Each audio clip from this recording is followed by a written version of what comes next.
Bismillahirrahmanirrahim. My dear students, hope all of you are well by the grace of Almighty Allah. I am also well. This is class 9 subject English second paper. The English class is being presented by Muhammad Saiful Islam, assistant teacher of Paithimati Shoidnagar High School. Today my topic name is transformation. You know, there are several topics in transformation, such as changing sentences, then voice change, and then change of degree. Today, I want to discuss the topic voice change. You know what is voice? Voice is the form of the verb which indicates whether the subject does the work or something has been done to it. I want to say that the work may be done by subject or another thing. When the work is done by subject, then we call it as active voice, and another way the work is done, then it may be called passive voice. Here is, there are two kinds of voice, such as active voice and passive voice. So today we will learn or know how to change active to passive or passive to active. When you will do it, you must have to remember that there are three changes.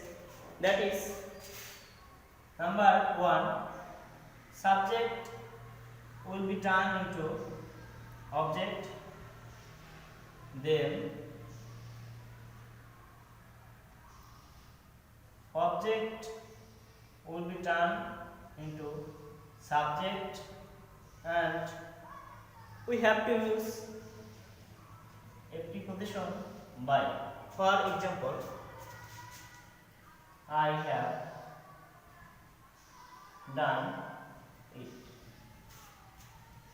তোমরা জানো I have done it এই বাক্যটা আছে present perfect.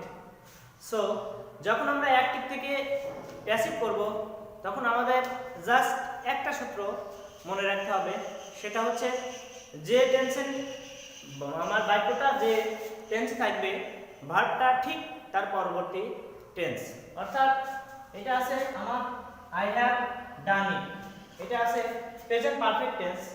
তাহলে আমি বলছি যখন এটাকে প্যাসিভ করব, এই বাক্যটা যখন আমরা প্যাসিভ করব, তখন আমাদের জাস্ট পরবর্তী টেন্সের সাহায্য করে ভার্বটা নিতে হবে।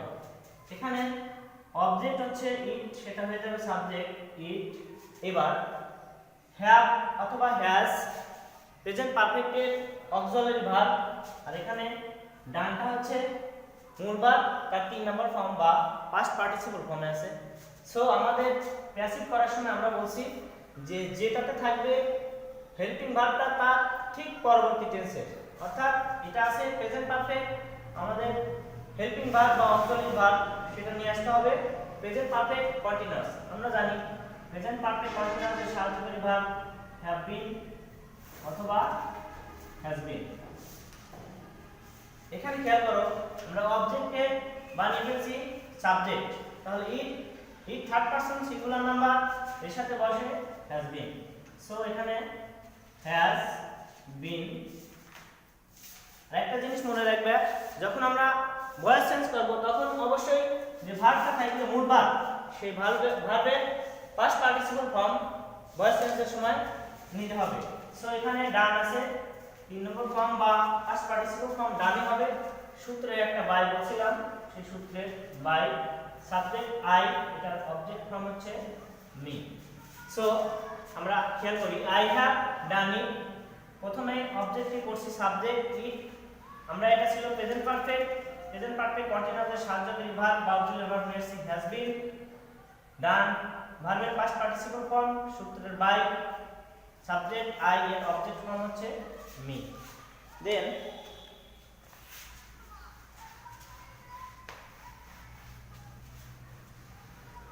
তোমাদের ভয়েস চেঞ্জটা যদি টেন্সের ক্ষেত্রে হয় তাহলে সব ক্ষেত্রে একই নিয়ম, শুধুমাত্র কন্টিনিউয়াস টেন্সের ক্ষেত্রে একটু ব্যতিক্রম।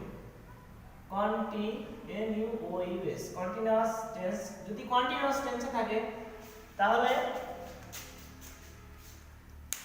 হেল্পিং ভার্বটা আমার ওই কন্টিনিউয়াসেরই হবে, শুধুমাত্র একটা অতিরিক্ত বিন যোগ করতে হবে। যদি আমি লিখি যে আই অ্যাম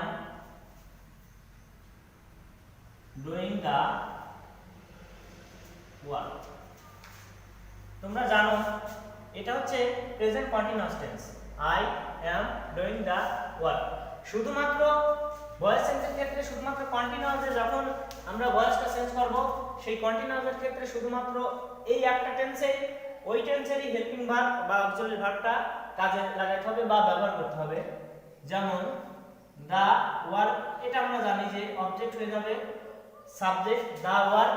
শুধুমাত্র কন্টিনিউয়াসের ক্ষেত্রে আমরা কন্টিনিউয়াস জানি প্রেজেন্ট কন্টিনিউয়াসে সাহায্যকারী ভার্ব ইজ অথবা অ্যাম অথবা আর। এখানে দি ওয়ার্ক এটা থার্ড পারসন হিসেবে ধরা হচ্ছে, তাহলে এর সাথে বসে ইজ। এইখানে আমরা বলছিলাম ভয়েস টেন্সের ক্ষেত্রে শুধু যে টেন্সে থাকবে তার পরবর্তী টেন্স, শুধুমাত্র ব্যতিক্রম এটা কন্টিনিউয়াস থাকলে সেই কন্টিনিউয়াসেরই হেল্পিং ভার্ব বা অক্সিলারি ভার্বটা নিতে হবে। এখানে ইজ আছে, শুধুমাত্র এক্ষেত্রে একটা বিন যোগ করতে হবে, শুধুমাত্র কন্টিনিউয়াসের ক্ষেত্রে এই নিয়মটা ফলো করতে হবে। তাহলে দা ওয়ার্ক ইজ বিং। এবার ডু হচ্ছে আমাদের মেইন ভার্ব, সেই ডু পাস্ট পার্টিসিপল ফর্ম হচ্ছে ডান, সূত্রের একটা বাই। এখানে আই সাবজেক্ট, এর অবজেক্ট ফর্ম হচ্ছে মি। তাহলে কন্টিনিউয়াস হইলে শুধুমাত্র কন্টিনিউয়াসের ক্ষেত্রেই দা ওয়ার্ক অর্থাৎ অতিরিক্ত একটা বিং যোগ করতে হবে। আদারওয়াইজ যে কোনো টেন্সের ভয়েস চেঞ্জ করার সময় আমরা ওই টেন্স যে টেন্সে আছে ঠিক পরবর্তী টেন্সের হেল্পিং ভার্বটা নিয়ে আমরা ভয়েস চেঞ্জ করব, বাকি সব নিয়মগুলো একই, শুধুমাত্র কন্টিনিউয়াস বাদে।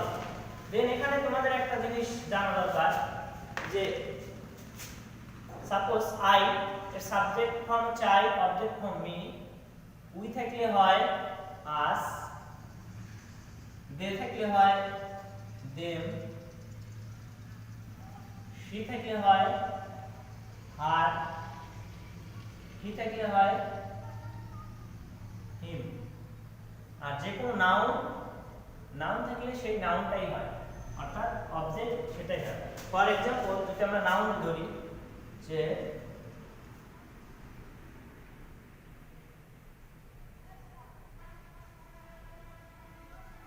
the boy is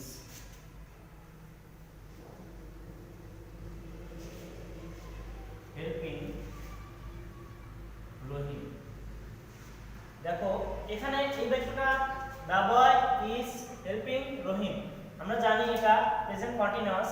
এই ক্ষেত্রে লাস্টে দেখো রহিম কিন্তু নাউন, অর্থাৎ নাউনের অবজেক্ট ফর্ম সেই নাউনটাই হবে, অর্থাৎ রহিম আছে। আমরা যদি এটা প্যাসিভ করি তাহলে এখানে রহিম লিখব, এরপর আমরা বলছি কন্টিনিউয়াসে ওই টেন্সের ভার্বই হেল্পিং ভার্ব হিসেবে কাজ করে, তাহলে রহিম ইজ। এইবার কন্টিনিউয়াস থাকলে বিং হয়, রহিম ইজ বিং হেল্পের পাস্ট পার্টিসিপল ফর্ম হেল্পড, সূত্রের একটা বাই বা প্রিপোজিশন বাই, দা বয় হয়েছে। যদি অন্য উদাহরণ লিখি তাহলে লেখা যায় যে দা বয় রিড দা বুক। এই বাক্যটা অনেকেই হয়তো প্রাথমিকভাবে দেখার পর মনে করবে যে দি বয় রিড দা বুক অর্থাৎ বা প্রেজেন্ট ইনডিফিনিট আছে, এরকম মনে হতে পারে, বাট এটা কিন্তু অবশ্যই পাস্ট ইনডিফিনিট হবে, পাস্ট ইনডিফিনিট, বিকজ দি বয় হচ্ছে থার্ড পারসন। আমরা প্রেজেন্ট ইনডিফিনিটের সূত্রে বা টেন্সে পড়ছিলাম যে সাবজেক্ট যদি থার্ড পারসন সিঙ্গুলার নাম্বার হয় তাহলে অবশ্যই ভার্বের শেষে একটা এস বা ইএস যুক্ত হয়। এটা দি বয় থার্ড পারসন, যদি রিড এর অ্যাকচুয়ালি তিনটা ফর্ম তো আমাদের মনে হতে পারে এই রিডটা এক নম্বর ফর্মে আছে বা বেস ফর্মে আছে, যদি বেস ফর্মে থাকতো তাহলে থার্ড পারসন থাকা অবস্থায় বা থাকার জন্য এখানে অবশ্যই এস বা ইএস থাকতো, যেটা নাই। সো এখন আমাদের এটা বুঝতে হবে অবশ্যই এটা পাস্ট ইনডেফিনিটে আছে। দি বয় রিড দ্য বুক, অর্থাৎ বালকটি বইটি পড়েছিল। তাহলে present past indefinite, past indefinite আমরা বলছিলাম যে টেন্সে থাকবে শুধুমাত্র কন্টিনিউয়াস ব্যতীত ঠিক তার পরবর্তী টেন্সের অক্সিলারি ভার্বটা নিতে হবে। আমরা জানি পাস্ট ইনডেফিনিটের অক্সিলারি ভার্ব নাই, কন্টিনিউয়াসে আছে ওয়াজ অথবা ওয়্যার। সো এখানে দা বুক, অবজেক্ট কি করে ফেললাম সাবজেক্ট, দা বুক থার্ড পারসন এর সাথে বসলো ওয়াজ। এবার রিড এর পাস্ট পার্টিসিপল ফর্ম রিডি হবে সূত্রের একটা বাই দেন দা বয়। এটা হচ্ছে আমাদের ভয়েস বা বাচ্য পরিবর্তনের নিয়ম। টেন্সের মধ্যে এই ধরনের যে কোনো পরিবর্তন আমরা খুব সহজেই জাস্ট শুধু একটা রুলস মেইনটেইন করলেই হবে, সেটা হচ্ছে যে আমাদের প্রথমে ধরতে হবে যে টেন্সটা আছে কোন টেন্সে, দেন সাহায্যকারী ভার্বটা, আর বাকি সব নিয়ম এক। অবজেক্ট হয়ে যাবে সাবজেক্ট, টেন্স অফ পারসন অনুযায়ী ভার্ব, তারপরে ভার্বের 2 নম্বর ফর্ম বা পাস্ট পার্টিসিপল ফর্ম সূত্রের বাই, এবং দেন সাবজেক্ট হয়ে যাবে অবজেক্ট। তোমাদের এখানে কিছু উদাহরণ দেই যে we have been enjoying the game। দেখো এটা যদি আমরা টেন্স ধরি তাহলে we have been enjoying the game, এখানে এটা হবে প্রেজেন্ট পারফেক্ট কন্টিনিউয়াস। তাহলে আমরা বলছিলাম প্রেজেন্ট যদি কন্টিনিউয়াস হয় ওই টেন্সেরই হেল্পিং ভার্বটা লাগে, তাহলে দা গেম অবজেক্ট ছিল সেটাকে বানাই ফেললাম সাবজেক্ট। এবার হ্যাভ বিন অথবা হ্যাজ বিন, এখানে গেমের সাথে হ্যাজ বিন হবে। দা গেম হ্যাজ বিন সূত্রের একটা বিন, অর্থাৎ কন্টিনিউয়াস হলে আমরা জানি যে বিন যোগ করতে হয় বা লিখতে হয়। এনজয় এর প্রেজেন্ট ফর্ম বা পাস্ট পার্টিসিপল ফর্ম এনজয় সূত্রের বাই, উই এর অবজেক্ট ফর্ম আমরা জানি আস। Another example যদি লিখি the teacher has taught the students। এটা যদি টেন্স ধরি তাহলে হ্যাজ ভার্বের পাস্ট পার্টিসিপল, অর্থাৎ হ্যাভ অথবা হ্যাজ ভার্বের পাস্ট পার্টিসিপল, এটা আছে প্রেজেন্ট পারফেক্ট টেন্স। তাহলে প্রেজেন্ট পারফেক্ট থাকলে আমরা জানি প্রেজেন্ট পারফেক্ট কন্টিনিউয়াসের হেল্পিং ভার্ব আমাদের দরকার হবে ভয়েস টেন্সের ক্ষেত্রে। তাহলে দা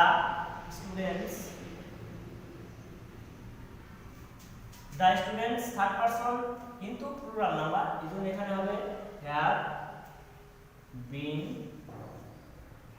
taught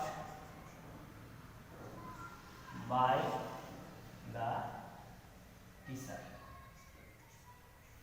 অর্থাৎ টেন্সের ভয়েস জাস্ট শুধু এই রুলসটা বা একটা নিয়ম যদি আমরা জানি তাহলে যে কোনো অ্যাক্টিভ থেকে যে কোনো ভয়েসকে আমরা প্যাসিভে রূপান্তর করতে পারবো।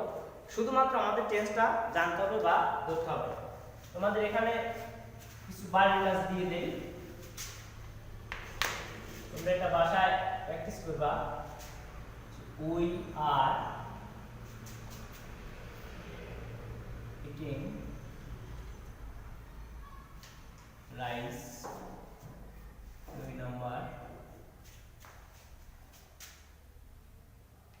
they will play football in the field।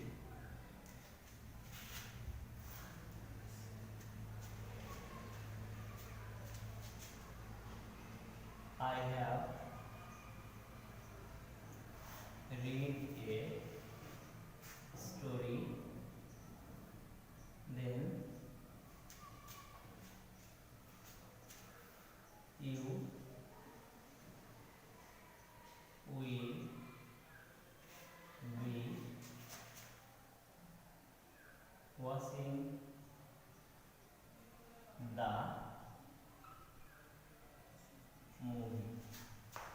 So এই চারটা তোমরা বাসায় করবে।